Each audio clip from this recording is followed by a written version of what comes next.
नमस्कार। वैदिक उपासना पीठ की ओर से धर्मधारा श्रव्य सत्संग में हम आपका पुनः स्वागत करते हैं। हमारे श्री गुरु सच्चिदानंद परब्रह्म डॉक्टर जयंत आठवले के चरणों में वंदन कर धर्मधारा के सत्संग श्रृंखला में हम आपको आपातकाल की पूर्व सिद्धता हेतु देवताओं को कैसे प्रसन्न कर सकते हैं यह बताने का प्रयास करेंगे। सर्वप्रथम अन्नपूर्णा कक्ष में देवत्व निर्माण करने हेतु कुछ महत्वपूर्ण तथ्यों के विषय में जानने का प्रयास करेंगे। इस सत्संग श्रृंखला के पिछली कड़ी में हमने आपको बताया ही था कि अन्नपूर्णा कक्ष में अर्थात रसोई घर में बिना स्नान किए ना जाएं। वैसे ही यह बताना चाहती हूँ कि जैसा भाव हम अपने देवघर के प्रति रखते हैं या जो धर्माचरण हम अपने देवघर में करते हैं वह सब अन्नपूर्णा कक्ष में भी करने का प्रयास करना चाहिए। जैसे आजकल महानगरों में अन्नपूर्णा कक्ष में बाहर से आकर पादत्राण अर्थात चप्पल या जूते पहनकर गृहस्थ सीधे घुस जाते हैं। इस रजतम युक्त आचरण के कारण अन्नपूर्णा कक्ष में देवत्व न्यून हो जाता है या समाप्त ही हो जाता है। कुछ लोग घर में पहनने वाले पादत्राण पहनकर वहां जाते हैं और कहते हैं कि यह तो हम मात्र घर में ही पहनते हैं, इसलिए यह चलेगा, किंतु ऐसा नहीं होना चाहिए। अन्नपूर्णा कक्ष में यदि आवश्यक हो तो मात्र मोजे या आजकल कपड़ों के पादत्राण मिलते हैं उन्हें ही पहना करें। ध्यान रहे, आपका भाव जितना श्रेष्ठ होगा देवत्व भी उतना ही शीघ्र एवं उतनी ही अधिक प्रमाण में निर्मित होगी। वैसे ही रजस्वला स्त्रियों ने भी अर्थात जब मासिक धर्म स्त्रियों को आता है तब उन्होंने अन्नपूर्णा कक्ष में नहीं जाना चाहिए। यह रूढ़ी नहीं, शास्त्र है। मैं भी एक स्त्री हूँ और मैंने सूक्ष्म इंद्रियों की सहायता से शोध कर अनुभूति ली है कि किस प्रकार मासिक धर्म के समय आज की स्त्रियों को अधिक प्रमाण में अनिष्ट शक्तियों का कष्ट होता है। एक तो पहले से ही मासिक धर्म के कारण रज और तम ये दोनों गुण उस काल में स्त्रियों में अधिक हो जाते हैं। ऊपर से अनिष्ट शक्तियों का कष्ट बढ़ जाता है, तो ऐसी स्त्रियों के हाथ से बना भोजन ना ही हम भगवान जी को चढ़ा सकते हैं और ना ही उसे खा सकते हैं। इसीलिए ऐसे काल में स्त्रियों को अन्नपूर्णा कक्ष में नहीं जाना चाहिए। उसी प्रकार आज की स्त्रियां वैदिक संस्कृति अनुसार वस्त्र नहीं पहनती हैं। आजकल तो जो स्त्रियां सदैव साड़ी पहनती थीं वे भी पाश्चात्यकरण एवं आधुनिकरण के अंधे दौड़ में सहभागी होने हेतु सलवार कुर्ती, लाचा, चूड़ीदार जैसे अहिंदू वस्त्र या पाश्चात्य वस्त्र जैसे nightie, pant shirt, skirt blouse, frock, maxi और न जाने कौन कौन से वस्त्र डालने लगी हैं। ध्यान रहे, ये सब वस्त्र तामसिक होते हैं। इससे स्त्री के शरीर, मन एवं बुद्धि अर्थात ये सब अनिष्ट शक्तियों के आक्रमण हेतु पोषक बन जाता है। हमारे पारंपरिक वस्त्र जैसे साड़ी, लहंगा चोली इत्यादि सात्विक वस्त्रों में आते हैं। इससे देवता के तत्व आकृष्ट होते हैं। यही नियम पुरुष वर्ग पर भी लागू होता है। उन्होंने भी भोजन बनाते समय पारंपरिक वस्त्र ही पहनना चाहिए। तामसिक वस्त्र पहनकर बिना साधना किए भोजन बनाने से ऐसे भोजन में रजतम प्रधान स्पंदन आवेशित हो जाते हैं, जिसे ग्रहण करने से भिन्न प्रकार के शारीरिक एवं मानसिक रोग कालांतर में निर्मित होते हैं। वैसे ही आज के स्त्रियों के केश विन्यास भी अधिकतर सात्विक नहीं होते हैं।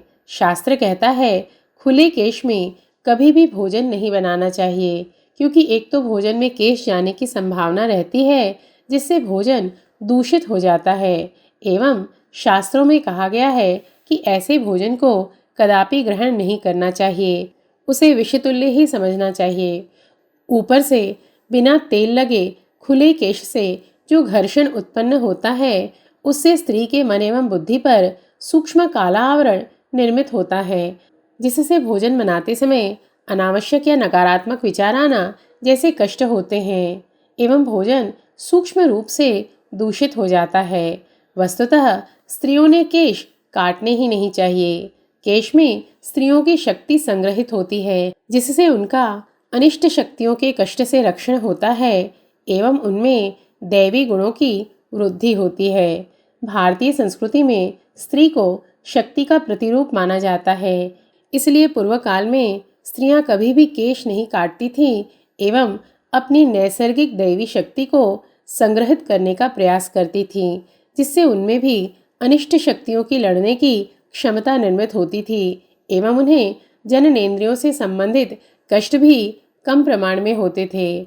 आज स्तन एवं गर्भाशय व उससे संबंधित अन्य अंगों के कष्ट स्त्रियों में सामान्य होते जा रहे हैं। यह सब रजतम प्रधान दिनचर्या, भोजन शैली एवं साधना न करने के कारण अनिष्ट शक्तियों द्वारा निर्मित कष्ट है। इसे ध्यान रखें। वर्तमान समय में स्त्रियां न वैदिक संस्कृति अनुसार अलंकार धारण करती हैं, ना ही सात्विक पदार्थों से जैसे कुमकुम, सिंदूर इत्यादि से टीका लगाती हैं और ना ही सात्विक वस्त्र धारण करती हैं। कुछ स्त्रियां अभी भी साड़ी पहनती हैं, किंतु वे अधिकतर कृत्रिम धागों से अर्थात सिंथेटिक फाइबर से बनी हुई सिंथेटिक साड़ियां पहनती हैं। वे भी तामसिक होते हैं। ध्यान रहे, सूती एवं रेशमी साड़ियां सात्विक वस्त्र अंतर्गत आते हैं। सबसे महत्वपूर्ण बात यह है कि जो अखंड नामजप रूपी साधना होनी चाहिए वह भी स्त्रियां नहीं करती हैं। इसीलिए आज के स्त्रियों के रजतम स्पंदनों से आवेशित भोजन से घर में अनेक प्रकार के शारीरिक, मानसिक एवं आध्यात्मिक कष्ट होते हैं।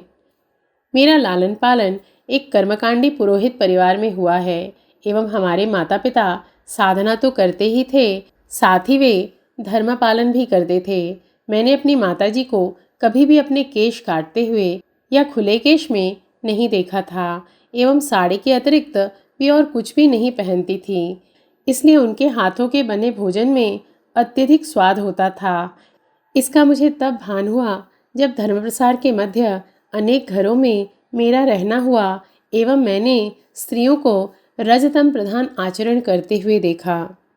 वस्तुतः मेरे लिए धर्म प्रसार के मध्य रजतम प्रधान स्त्रियों के हाथों का भोजन करना एक चुनौती ही होती थी और चूंकि मेरी सूक्ष्म इंद्रियां जागृत हैं, इसलिए ऐसे भोजन में सूक्ष्म काला आवरण दिखाई देता है।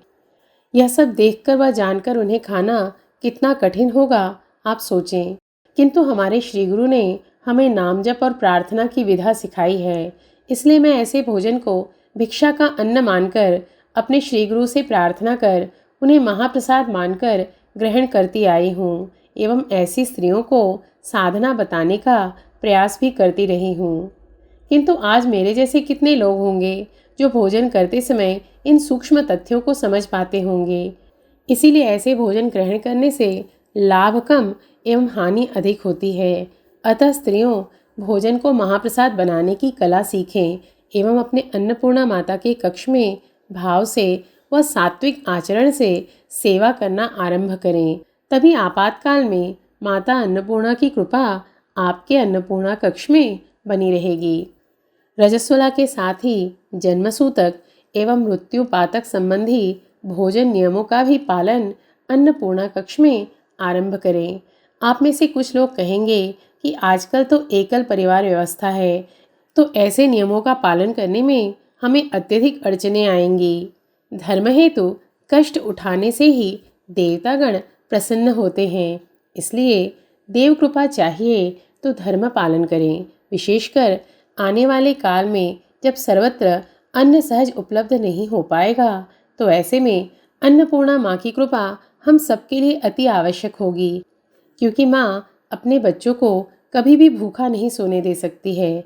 अतः अशुद्ध काल में धर्म में बताए गए नियमों का पालन करें एवं घर की स्त्रियों के अतिरिक्त अन्य सदस्य भी भोजन बनाना सीखें। इससे उनमें एक गुण विकसित होगा जो उनके लिए सदैव ही उपयोगी सिद्ध होगा।